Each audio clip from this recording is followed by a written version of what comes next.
Welcome to Kindred, hosted by me, Kate, and my sister, Jen. In this podcast, we explore our human relationship to the natural world. In connecting to this planet, we also connect to understanding, compassion, and empathy.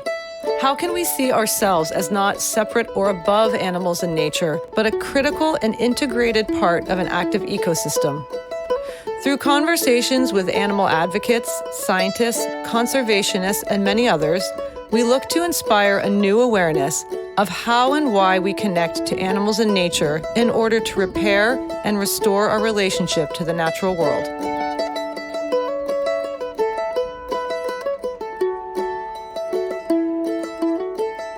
Hello, and welcome to Kindred. Welcome co-host, welcome family and friends, followers, animals and nature, all of my favorite things, all right here. With you. All right here. Mm-hmm. That's right. Mm-hmm. All my favorite things. I didn't hear it. You made me snort. Hopefully it's on the recording. So Jennifer, guess where we are headed today for our episode? I'll give you a hint. It's also one of my favorite things, or places, I should say. Oh, it sounds like we're heading to jolly old England. Woohoo! We are. Yes, indeed. Today we head to the UK to speak with the Wildlife Trust. You're a good guesser. But before we introduce our guest today, I wanted to invite our listeners to buy me a coffee.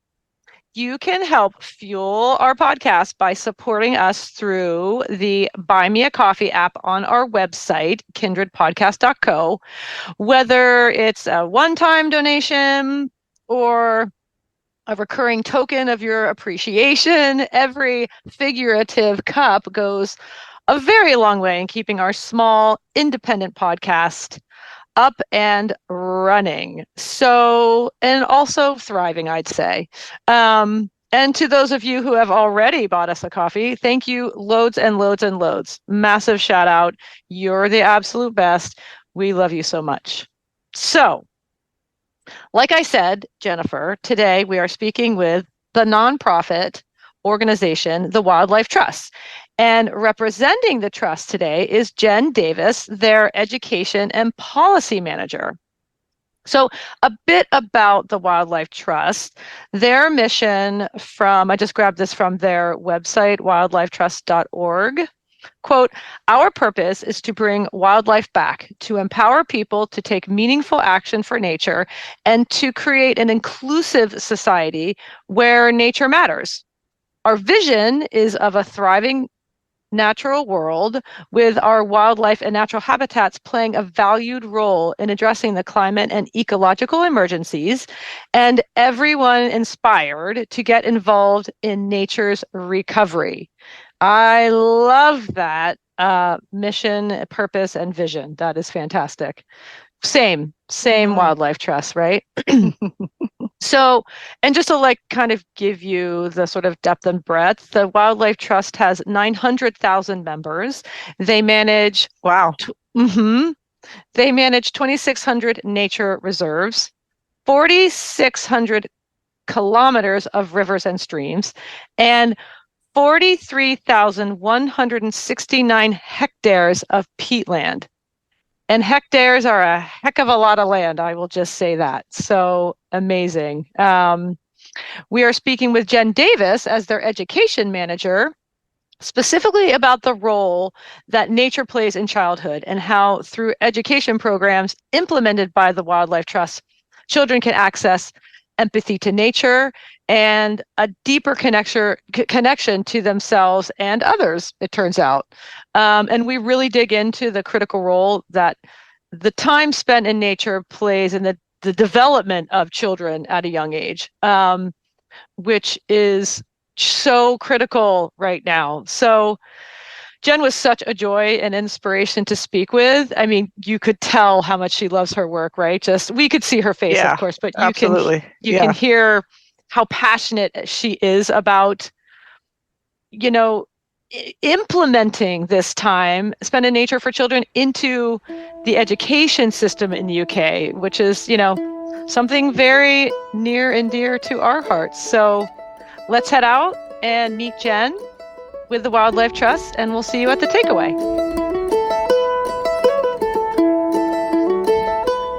Jen, welcome to Kindred, and thanks so much for joining us today. Would you please introduce yourself and tell us what you do? Yeah, hi there. Thanks so much for having me. I'm Jen Davis, and I work as the UK Education and Learning Manager for the Wildlife Trusts. Well, thanks so much for being here. We were just saying how much we've been looking forward to this conversation and wanting to have it for a very long time. So thank you for your time today. No problem. So Jen, familiarize us with Wildlife Trust as you are based in the UK and thus your lovely British accent. You just make us all a little posher as you speak. So thank you for that. Give us a bit of background and the mission of the trust and talk about your role within the organization. Yeah, absolutely. So Wildlife Trusts are one of the biggest conservation charities in the UK, but we prefer to be known as a grassroots movement of people who share the collective purpose of bringing wildlife back, empowering people to take meaningful action for nature and to create an inclusive society where nature really matters. We were actually founded a month after the sinking of the Titanic, all the way back in 1912. Wow.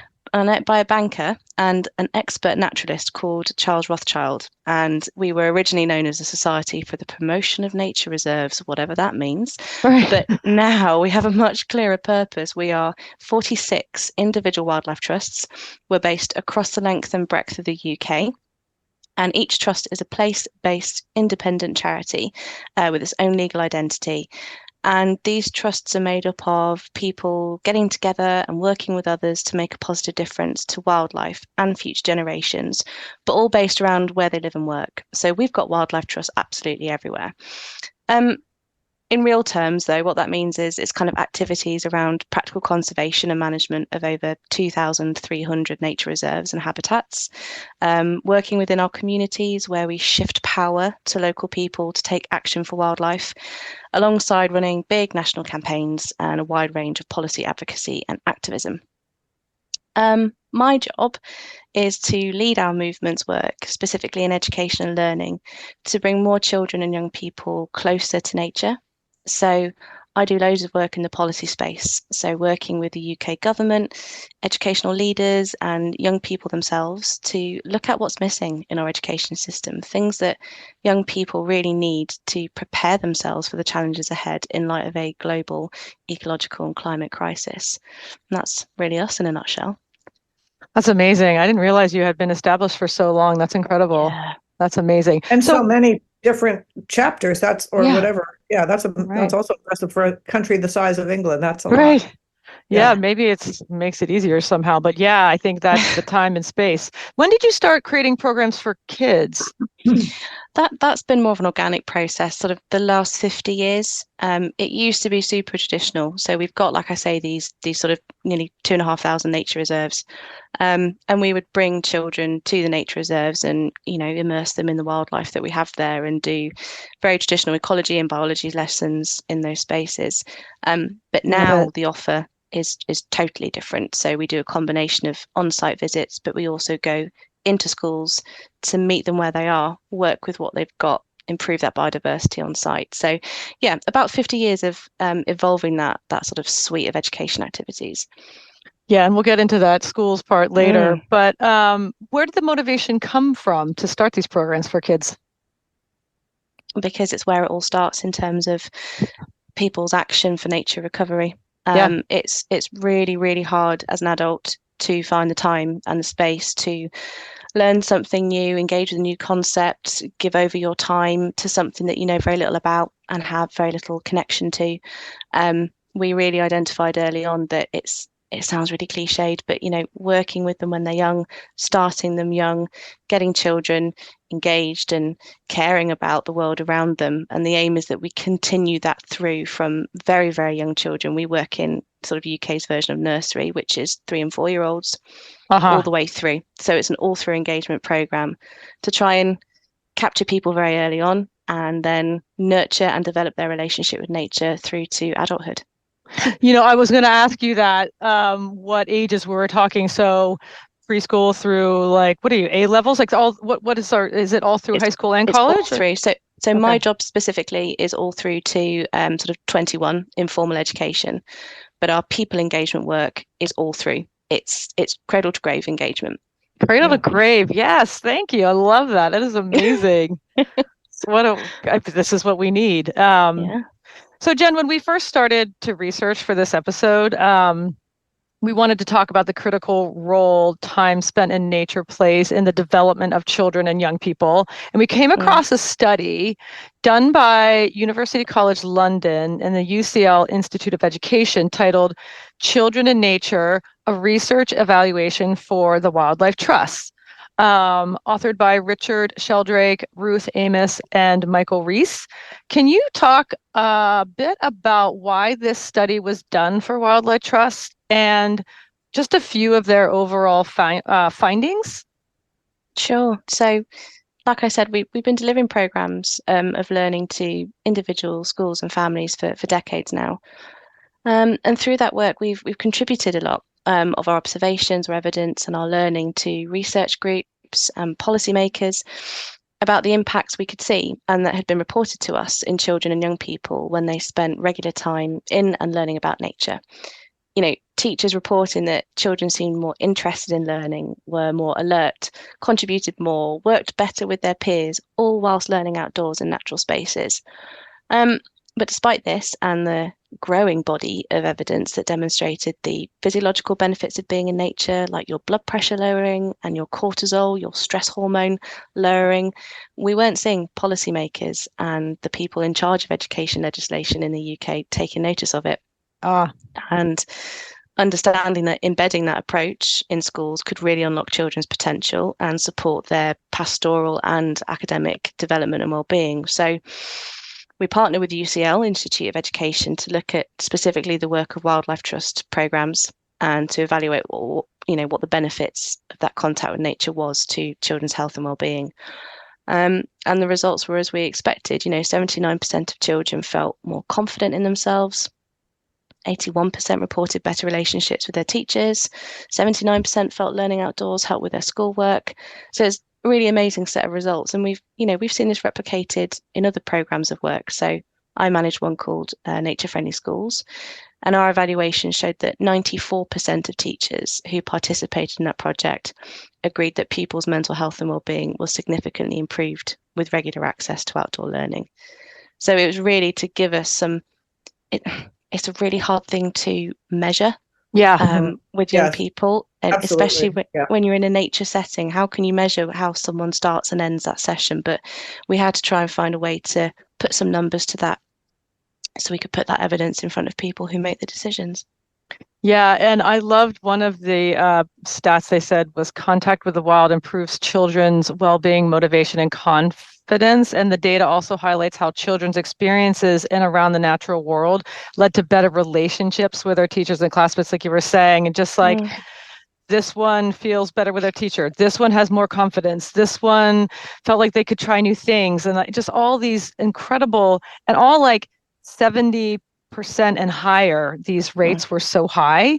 It was an incredible study. We will actually link the study in our show notes. It's really, it's actually, I read through it and I took a lot away from it. I felt like I had the brain power to get through it, because some of these studies could be arduous, but it was really amazing. What an incredible study. I just found it amazing that you had that done. And and just some of the, go ahead, Jenny. No, it's just interesting that, we all know that. I think, like you're saying, it's like you already knew this, but you need to have that data driven. Things are data driven, especially if you're trying to change policy. And the fact that you actually were able to get a study that shows the numbers, it just is confirmation in such a great way. Like Kate was saying, such high percentages, and that's the only way things are going to change policy wise, it seems like. And so I'm sure over the world people are thrilled to have that study, because I think it's hard to get people to pay attention to stuff like that if you don't have the data. So well done for getting that done. Yeah. Thank you. But we still have some really big gaps. It is really well tested and proven now about mental health and well-being benefits, not just in children, but across all ages when it comes to spending time in nature. When it comes to education policy in the UK, the interest is really on some of the big challenges we have in schools. So behaviour, attendance. We have a huge problem with attendance in the UK at the moment post-COVID. 40% of children, regularly slipping in and out of attendance at school. And actually, there are indications and studies out there that show that spending time in nature can hit those things. So Wow. children who learn regularly in nature tend to behave better because, where does bad behavior really stem from? It's not bad children. Right. It's context and circumstance. And actually, when you move learning into an outdoor space, you're meeting different learning styles. So children who are typically quite disruptive in a classroom where they're hemmed in, it's very intense and focused. You move them into a bigger space with sky and grass and fresh air, and they're able to listen and engage and actually show fantastic leadership skills. So that there are bits of evidence out there that show that what we're lacking is that big cohesive piece. And I think that's something in the future Wildlife Trust will be looking to take that research the next sort of step forward, because that's what we really need to get policymakers to listen. Yeah, that makes total sense. And like maybe do this. This is a study that should be done, every 10 years or something, to see how, when you're implementing these programs, what are the changes? What changes did you experience, in your childhood or our childhood in England compared to now? And I spent a ton of time out in nature without me or my parents knowing that was really healthy for me. It just was an escape for me. And I think it was also, it's something that, as there's a lot of research being done in context to adults and psychology and mental health and environmental justice that's been happening, but it's really focused on adults and their experiences and Right. agency and how can we get out and those kind of things. And Jen, we've talked to a couple, people about that on the podcast.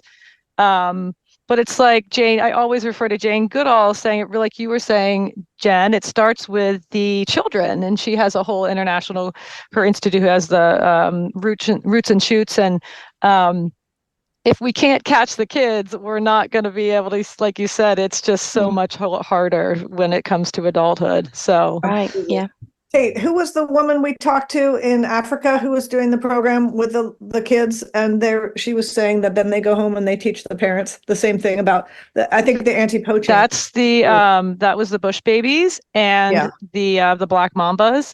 Yeah. So with they're educating. They have the grannies and the little kids. So it's just But finding the same thing is that if you start with the kids, not only are you raising a generation of people differently, but also they go home and tell their parents this stuff, and that changes the narrative. Yeah, really, really great. It's just really exciting. So, so Jen, and another thing I came across in researching for this conversation were two new terms I wasn't familiar with, and one is nature connection, and the second is nature prescription. Nature connection really caught my eye because part of its definition includes, quote, feeling a perceived responsibility and sympathy towards nature, which, wow, the planet needs a lot more of that. Right, and then nature prescription sounds like something we humans could add to our daily dose of vitamins. So can you break down these two terms for us? Of course. Nature connection, it's really basic. It's how we relate to and experience nature. So really simply, our relationship with it. So when we feel very close to nature, we recognize ourselves as part of the natural world and we value our relationship with it. And that means that we notice nature, we seek it out, we feel happy when we're in it. Think of it just like a human connection. It is something that people view in different ways. So academics might look at the psychological relationship between humans and the natural environment. But conservation organisations like the wildlife trusts, we tend to think of nature connection as a key enabler to people taking action. So the principle being, the more we care about something, the more likely we're going to want to protect it. And that's nature connection in a nutshell. It's nothing sort of physical. It's just a process of bringing people closer and giving them the space and the tools, I suppose, to find their own personal relationship to it. So it's a difference between just standing in a field and looking at the sky. It's standing in a field, looking at the sky and hearing the bird song and thinking, wow, that's beautiful. Yeah. Or taking in some really deep breaths of fresh air and feeling that calm your entire nervous system down. Or noticing different, the changing color of the leaves. And I know all of this sounds a little bit flaky, but those are literally those key connector moments that give us a really personal and emotional link to the natural world. And again, the earlier we can develop that in young people, but crucially continue it.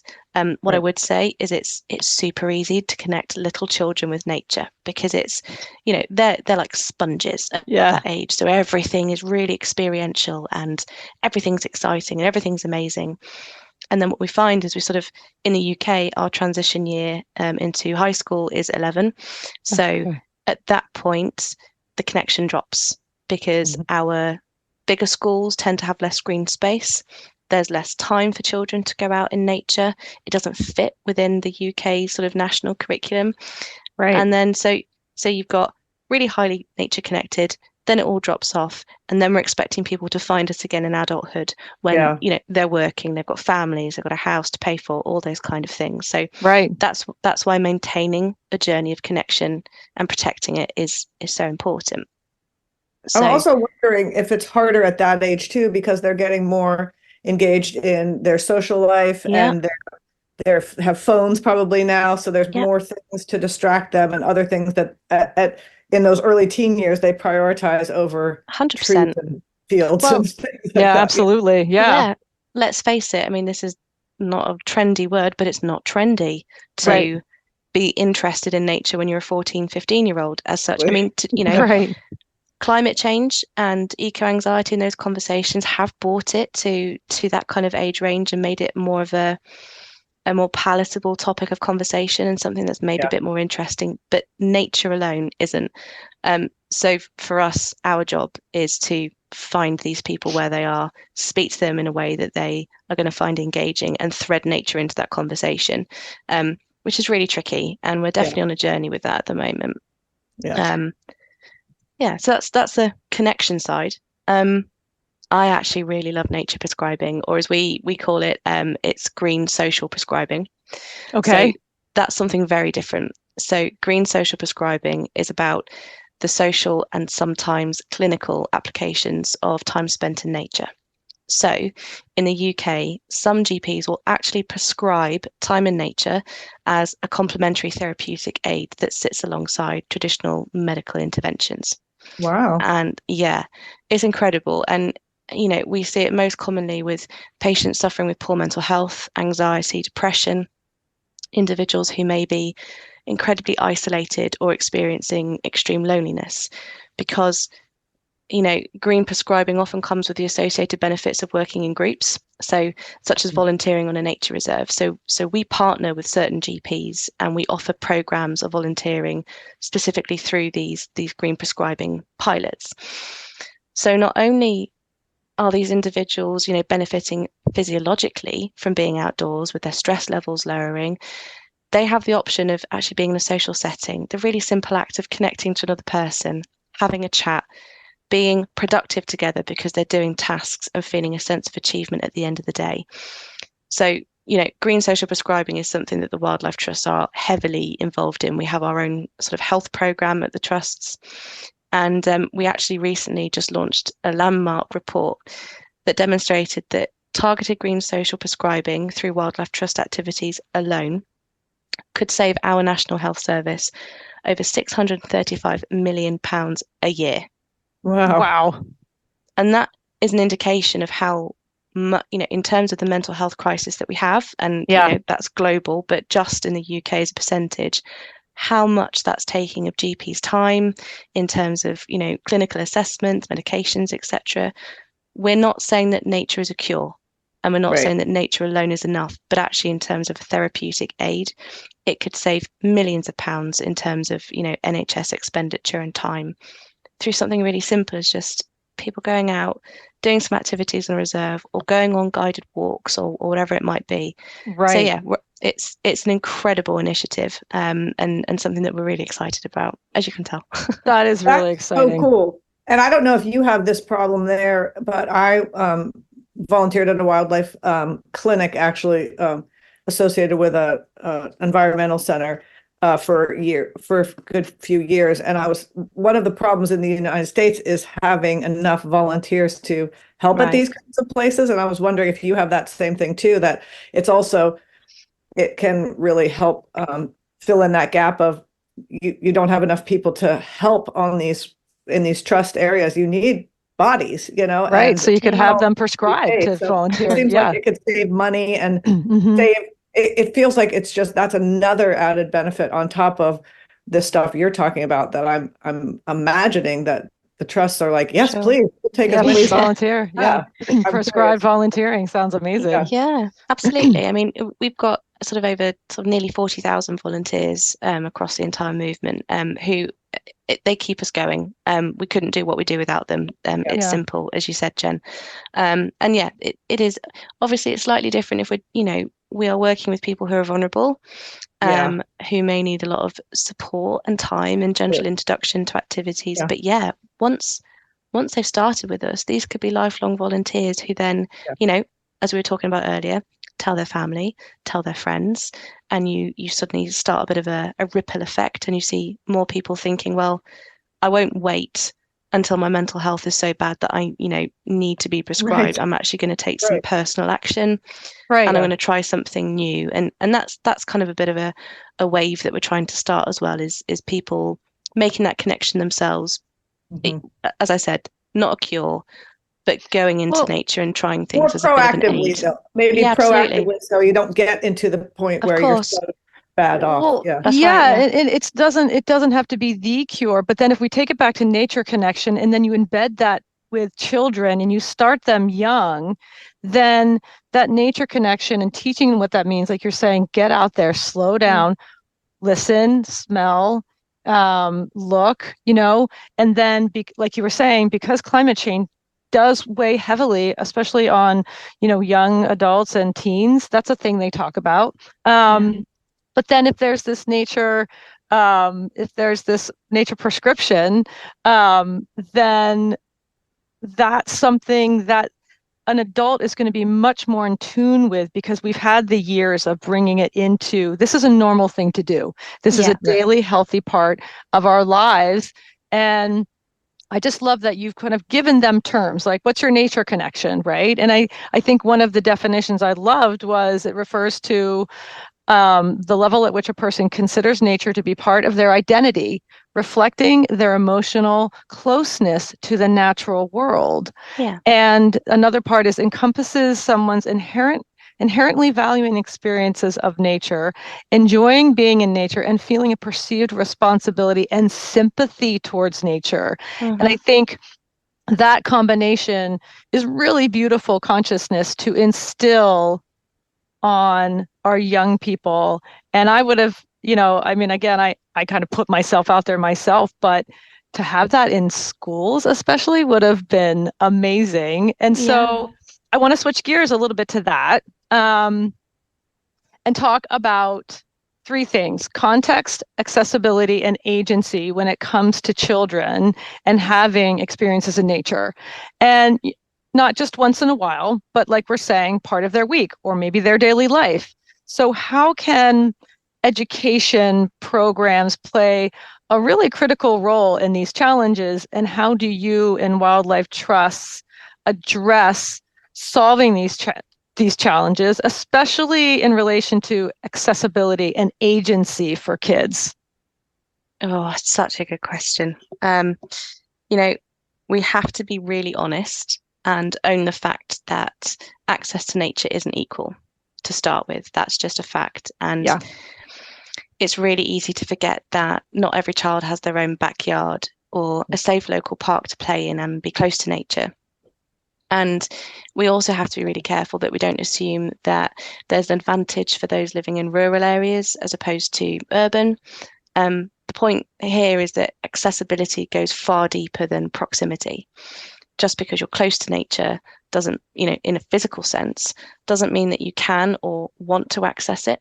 Right. And I don't know if it's the same in the US, but in the UK, we know that, our British countryside is somewhere where many of our communities feel incredibly unwelcome and unsafe, particularly minoritized ethnic groups. Yeah, it's the same. Oh yeah, absolutely. And it's a case of where do we start? Because this is all around deeper issues that stem in permission and belonging and safety, essentially. And so the way that the Wildlife Trust are looking at this is to make schools the equitable place for children to have daily contact with the natural world. It's a relatively safe assumption that the majority of children attend a formal place of education. And we think that it's here that we should focus attention on increasing biodiversity, wildness of school grounds, and the confidence of teachers to be able to lead learning in the outdoors. Mm-hmm. So at the Wildlife Trust, we're taking a targeted policy approach to lobby government on bringing this into reality, focusing on three key areas. So the first is what is taught about nature and climate. So the devolved nations of the UK follow a national curriculum, and we see climate and nature are sort of relegated to science and geography as just subject matter. These are global societal challenges that children and young people need to be prepared for. And we have something over here called fundamental British values, which, long story short, it stemmed from sort of anti-extremist sort of legislation where we're trying to make sure that every young person, respects the rule of law, liberty, freedom of speech, those types of things, to make them decent, well-rounded citizens who respect one another. And we kind of see nature and climate as a societal challenge in the same sort of priority as those British values. It's something that will impact everybody, will change the way that we live our lives and how we react to each other. So we're reprioritizing where that sits.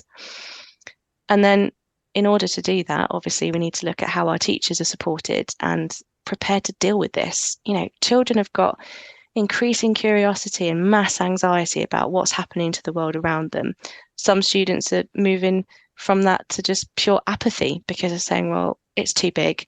I can't do anything about it. So why should I bother? And both are equal challenges, right? Mm-hmm. So, a recent study actually found that 70% of teachers in the UK feel totally underprepared to talk to their students about the nature and climate crisis. And I get that. Yeah, I can understand that. I mean, why wouldn't they? Yeah. Of course, but that's we can't just go, oh dear, and move. That has to change. Right. Yes. So that's the sort of the second space that we're looking in, is we're lobbying about how teachers, before they enter service, have enough knowledge and understanding to meet the new curriculum that we're pushing for. And then the third space is the third area, is the most obvious one, and that's around the quality of the physical space where children learn. Mm-hmm. So we need schools to be spaces where wildlife and children can thrive together. So school grounds need what we'd call rewilding. Right. We go in as Wildlife Trust and we create havens for wildlife and space for children to learn outside. In the UK, we have a legacy of old Victorian schoolhouses with little to no outside space. And in those cases, we're calling for local partnerships to be created around these schools so that they can provide the necessary access. Right. Too often we do the sort of thing of, just go to the local park. And, not all local parks are suitable or safe. So we need to be creating these tailored pathways and different opportunities for children and teachers to access that space. Yeah, absolutely. Yeah, I mean, that's where we're taking it. We're looking at it, I guess, from a statutory perspective, that we think every child deserves the right to learn in and about nature, regardless of socioeconomic barriers, backgrounds, ethnicity, etc. And at the moment, all of those sort of characteristics are the exact barriers that are preventing people from accessing nature as it stands. So let's make schools that accessible space where a child can access nature every day, and it's just normal. That's and right. They grow up with it, and it all feels very natural. And then again, that's right. Like I said before, it carries on into hopefully into adulthood. No, that's so right on, because mostly kids are going into this structured, education system. And so if you are offering it there, because it is a lot about context, like you were saying, and then if you get this into the school system, there's your accessibility. And then as they grow and connect, that gives them the agency. They feel like we're all in the same playing field here. Yeah. I inherently deserve this. Because I am human, I get to have access, And like we can go back to the study we were talking about at the top of the conversation, like the confidence and the power and agency that gives these young people is so critical. It just warms my heart. This must just sort of like warm your heart. And I can see how excited you are about this. The one thing I wanted to go back and touch on, I thought was really interesting what you said, because the assumption is also often there's country and there's urban, right? So there's cities and countries. And you had mentioned like, just because you're a country kid doesn't really mean that you have sort of an understanding or a deeper like nature connection, right? That's and right. I think that's a really good assumption to sort of put out there and sort of break that down. We can't assume that. And I love that idea, because often, people assume kind of like, well, it's tough in cities and the country, you've got it all what you need. And that just isn't the case. No, the project I talked about earlier, Nature Friendly Schools. So one of the areas we worked in was Blackpool. And if you've heard of Blackpool, you'll know that it's right on the beach. It's a coastal town. And we were working with the school there, and one of our team who was working on the project, the whole concept of the project was we worked really intensively with the school for 6 months, and we would do those 3 things that I've just talked about. We would redevelop the school grounds, we would train the teachers, and we would look at how we could bring outdoor learning into the curriculum. And then we would taper off the support and move the power back onto the teachers so that we knew there was a legacy established and that school would continue what we'd started, right? So then we're working with the school in Blackpool, and I was delving through some of the case studies that the young people had submitted. And one of them said, it was like the best day ever. I've never been to the beach before. And the school is a 15-minute walk from the beach. Yeah. Right. And these young people live in a coastal seaside town and have never visited the beach. And that's right. I got a lot, when we sort of were talking to external agencies about this feedback, people were going, well, that's rubbish. It's this child's exaggerating. Of course they would have gone to the beach. So I thought, no, I'm not having that. So I spoke to the school. Good job, Jen. I spoke to the school and some people in the local area, and there were some antisocial behaviour challenges in certain pockets of where, potentially that young person lived. It was also, sometimes there are cultural and really well-established sort of, I don't know, values or traditions in families where it's not safe to go down, or it's not clean down there, or whatever it might be. And so this young person who has what you could say the best access to a marine area had never actually visited. And then they did, and it was incredible. And we would hope that they went home and told their family, and that was established. So yeah, proximity, as I said earlier, proximity does not equate access. That's right. We've had examples. Education is really part of it always comes down to education, right? Educating everybody, right? Adults and kids. It's really an access. Right. And like you said at the beginning, like you aren't going to care about something if you don't really understand it, or if it's not made a priority, or nobody's ever talked to you about what the benefits could be. Like I had the same access to nature as my sister. I never spent time outside as a kid. I really context. Like, it was just like, there's nothing to do out there. It's so boring. And, that was my sort of take on it. Now, she was a different kind of human being, but Jen, you're talking about context and connection is what you're talking about. I mean, exactly. That's exactly the same thing. Yeah. And just that if somebody had told me as a kid, like, go outside and take 5 deep breaths and you're going to feel better, I'm sure I would have. But anyway, this is very fascinating to me. And I just think this is all, I feel like, really groundbreaking stuff, obvious, but groundbreaking stuff that you're doing. Yeah, this is the thing. It's not difficult concept, is it? Right. This is all stuff that we know, but it's not translating into statutory access and statutory policy, which is what we're really pushing for. Because you're right, we all know it. Right. But Jen's sister, Jen, I think what you just said is, if someone just took you out, that's the key there. Is that kids don't inherently know that we can't teach ourselves this stuff. We need to be taught. So your point is exactly right. Someone to take us out to the beach, take us out to the forest, take us out and take those deep breaths. That isn't necessarily something, again, because of context and accessibility, we need to give children agency. And I think that's through the schools. Now, one question I had, Jen, was how much time are we talking here, right? Like, so if like this, say there's one class, there's an hour you give a day in a school, that's fantastic. And like we're saying, this builds the foundation. But what do you think it takes to create that nature connection so that children can take it to adulthood? Mm-hmm. That's the sort of $1 million question, is dosage.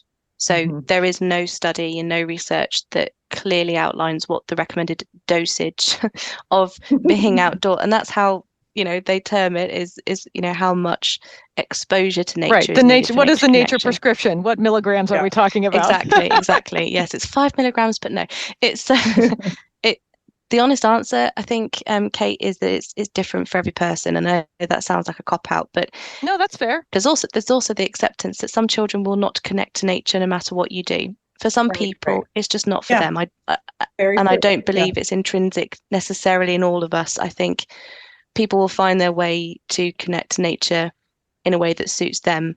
That might be not to a great extent at all, and that's absolutely fine. What we have said is that we would like to see, a minimum of an hour a day. It's not a lot, and it doesn't have to be in one big chunk. It's about when you take the register. Do you want to do that for 10 minutes outdoors and do some deep breaths while you're out there and do some listening exercises? Do you want to tag 5 minutes on to the end of break time? Do you want to take half of your lesson? As an ex-teacher, I understand the practicalities of the disruption it can cause, and things like splitting lessons and splitting locations is hard. When you're working with little ones, especially, the basics of close proximity to a toilet. Otherwise, you're losing staff time shepherding children to and fro. Oh my gosh. So it's not as simple as just, we'll take them outdoors. And, as an organisation, we have to be really mindful that we've got our educators' cap on, so we're not asking for things that are totally out of the realms of possibility and turn people off to the idea. When kids get older, then there's the challenges. And I know in our school system, there's so many things they're trying to fit into a day as far as curriculum goes. And then you add sports on top of that and those kind of things. Where do you carve out the time? It gets more challenging that way too. It's incredibly challenging. Yeah. And that's an area that the Wildlife Trusts and our sort of counterparts across the sector really struggle with, is, 11 plus, because there is no time, and it's just a totally different world to our primary system. But we're not being beaten by it. We're looking and exploring and listening and doing as much as we can to try and tackle that. But there is no set dosage. But we would sort of say, a minimum of once a day. Yeah. Well, but I don't want to spend too much time, but it really got me thinking, and maybe Jen, this is what we talk in the takeaway, I don't know, but what does nature actually mean, right? Because you say and here's the thing, you build this foundation, maybe in the teen years and young adulthood, they go away from it, but they come back to it in early adulthood, later adulthood too. That all counts, right? Yes. Also, what do we mean when we say nature? Maybe it means sitting by your window and looking out the window. Maybe we mean going for a camping trip with your family. Maybe we mean looking at photographs or listening to nature sounds, or what does it mean? There's a lot of different ways that it doesn't have to, you don't have to love all animals. You don't have to want to take deep breaths outside. There's a lot of different ways to look at this. And I'm sure you guys are, it sounds like you're covering those bases. There's a lot of different ways to look at what does nature mean actually. Yeah, absolutely. And it doesn't have to be one way. No, and lots of people have lots of opinions on what it should be. There's some that would classify it by landscape and by habitat, but we prefer to look at it as something as small as a window box where you plant some flowers that are good for pollinators. Feeding the birds. We actually run a well-being project on feeding the birds, and it was to address loneliness. Oh my gosh, I love that. Oh man, that makes me want to cry. So it's based in our Shropshire Wildlife Trust. Oh yeah. And it was a program where volunteers would come and top up bird feeders for tended to be elderly people who had limited mobility, so they couldn't physically get out and about and do it themselves. But we positioned bird feeders by their windows. We would come and top up the feeders, and they would have the opportunity to watch the birds, to look at them interact, to record how they were feeling. I love And we've that. just, the most beautiful stories have come out of it. You know, they had some interaction with the volunteer as well, so some human contact. Yeah. But just a simple act of looking out their window and watching the birds feed and enjoy themselves it's just absolutely gorgeous. And Well, just you know, one thing too to say, just what you're saying too is again back to that definition, feeling a perceived responsibility and sympathy towards nature, right? So if you're building a little sanctuary for an animal, it's for you, but it's also for something else. You're doing it for another reason, and that is a nature connection. And I think that's what it seems like you guys are really trying to get through, is that yes, it's lovely to sit by a river and breathe and look around, and that's lovely. But what is there? There's also an interactive there is piece to this, and that's where the connection comes in, and that's where the empathy comes in, and that's where I think it opens up that heart space for us to grow that nature connection, which I think is really a critical part of that, the interaction part on the smallest level, feeding the birds. I agree. It's amazing.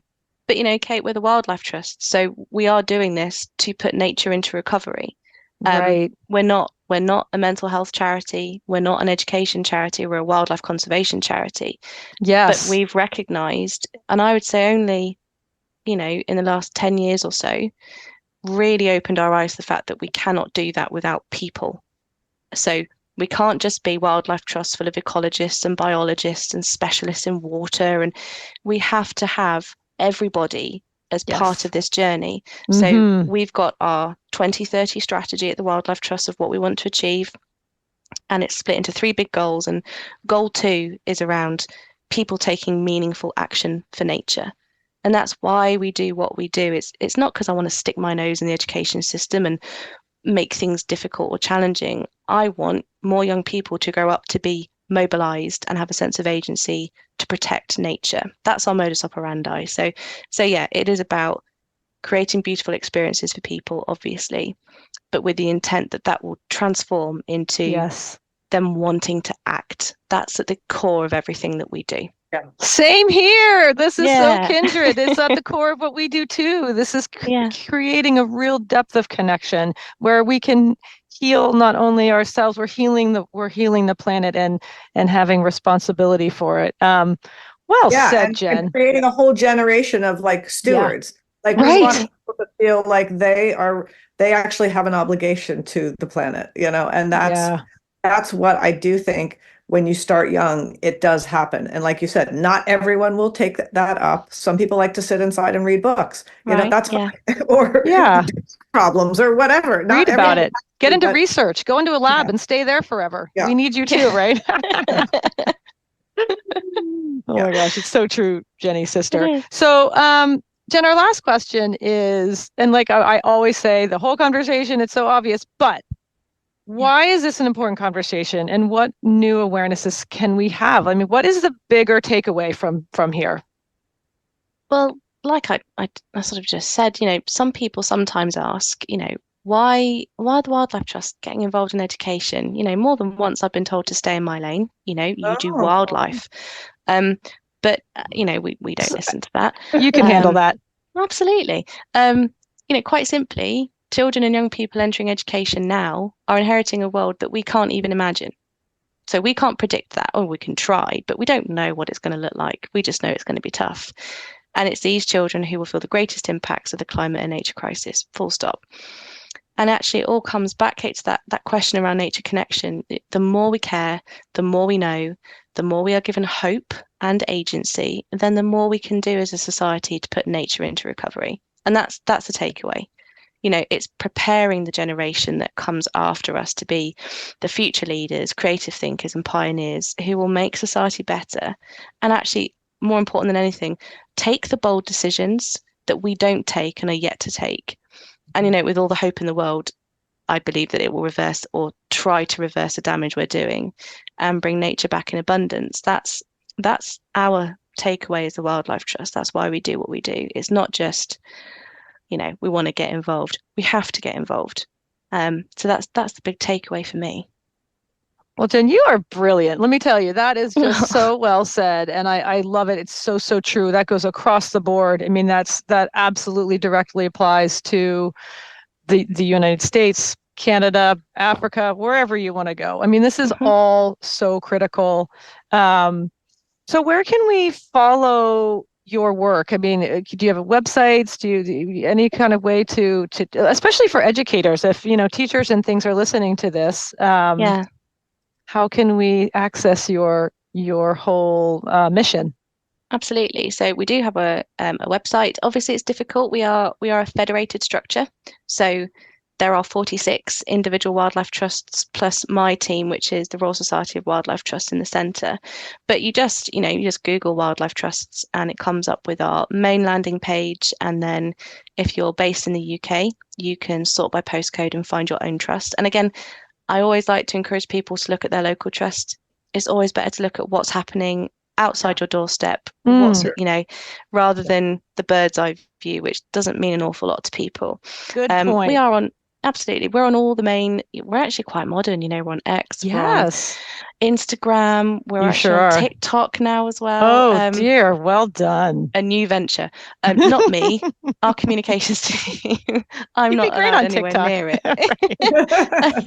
That's where you can stay in your lane, right? Leave that to the real youngsters. Yes, that's where I will do what I'm told. Is I'll stay well away. So we're everywhere. If you just search for the Wildlife Trust, we are really well known in the UK, and we come up at sort of top of most search engines. So you can follow us that way. But yeah, if you're not in the US, if you are UK based, if you're a school that's listening, look for your local wildlife trust, because every single trust runs an education program, and they're all absolutely fantastic and ready to work with you. Well, Jen, thank you so much for speaking with us, and thank you for taking this whole conversation and really bringing the heart of it into the conversation. And just, I can feel how much you care, and you, as you should, because the programs that you're putting into play are really exciting, and it's fantastic and just so critical to gaining back a balance, not only in our human daily lives, but for the earth. So thank you so much for joining us today. We'd love to check in with you another time. You're brilliant. Thank you so much. No, thank you so much for having me. I'll come back anytime you want. Okay. Well, don't make promises you won't keep.